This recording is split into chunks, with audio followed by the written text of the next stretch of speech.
మేము income tax returns file చేసి 1 month అవుతుంది, ఇంకా మా ఇన్కమ్ ట్యాక్స్ రీఫండ్ రాలేదు. చాలామంది వరి అవుతున్న విషయం ఇదే.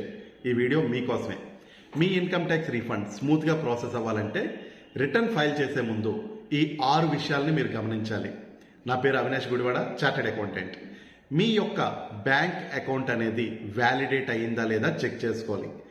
ఇన్కమ్ ట్యాక్స్ ప్రొఫైల్లో కేవలం మీ బ్యాంక్ అకౌంట్ యాడ్ చేస్తే సరిపోదండి, ఓటీపీ ద్వారా దాన్ని వ్యాలిడేట్ కూడా చేసుకోవాలి. ఎప్పుడైతే వ్యాలిడేట్ అయి ఉంటుందో అప్పుడే మీ ఇన్కమ్ ట్యాక్స్ రీఫండ్ అనేది ప్రాసెస్ అవుతుంది. మీ యొక్క పాన్ ఆధార్ అనేవి లింక్ అయి ఉన్నాయో లేదో చెక్ చేసుకోండి. ఎప్పుడైతే మీ పాన్ ఆధార్ లింక్ అయి ఉంటాయో అప్పుడే ఈ వెరిఫికేషన్ అనేది అవుతుంది. ఈ వెరిఫికేషన్ అయితే మీ ఇన్కమ్ ట్యాక్స్ రిటర్న్స్ అనేవి ప్రాసెసింగ్ వెళ్తాయి.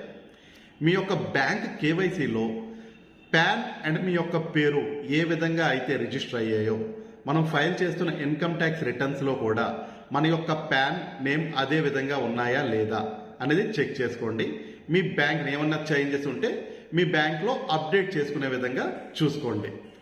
మీరు ఇన్కమ్ ట్యాక్స్ రిటర్న్స్ ఫైల్ చేస్తునేటప్పుడు మీ యొక్క bank account number, IFSC code కరెక్ట్గా మెన్షన్ చేసామా లేదా చెక్ చేసుకోండి. ఒకవేళ అక్కడే రాంగ్ ఉంటే ప్రాసెసింగ్ అనేది అవ్వదు.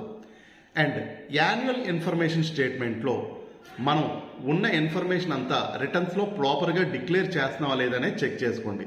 ఒకవేళ ఏదైనా ఇన్ఫర్మేషన్ మిస్ అయితే మీ IT returns assessing officer process చేసేటప్పుడు డిఫెక్టివ్ రిటర్న్ కింద దాన్ని వెనక్కి పంపిస్తాడు. అప్పుడు కూడా మీ ఇన్కమ్ ట్యాక్స్ రీఫండ్ అనేది స్లో అవుతుంది. మీకు ప్రీవియస్గా ఏమైనా డిమాండ్స్ ఉన్నాయా లేదో ఒకసారి చెక్ చేసుకోండి. ఒకవేళ ఏమైనా డిమాండ్స్ ఉన్నట్టయితే ఫస్ట్ మీ రీఫండ్ అమౌంట్ అనేది దానికి అడ్జస్ట్ అవుతుంది. తర్వాత ఏమైనా బ్యాలెన్స్ ఉంటే మీకు వస్తుంది. ఈ టైంలో కూడా మీకు రీఫండ్ అనేది స్లో అవుతుంది. మై డియర్ ఫ్రెండ్స్, ఈ వీడియో జెన్యున్గా ఎవరైతే రీఫండ్స్ క్లెయిమ్ చేస్తున్నారో వాళ్ళు ఇబ్బంది పడకూడదని చేసింది. సో ఎవరైతే రీఫండ్స్ క్లెయిమ్ చేసుకుంటున్నారో ఈ 6 విషయాల్ని గమనించి నీట్గా ఫైల్ చేసుకోండి. స్పీడ్గా మీ రీఫండ్ అనేది క్లెయిమ్ చేసుకోండి. Thank you all.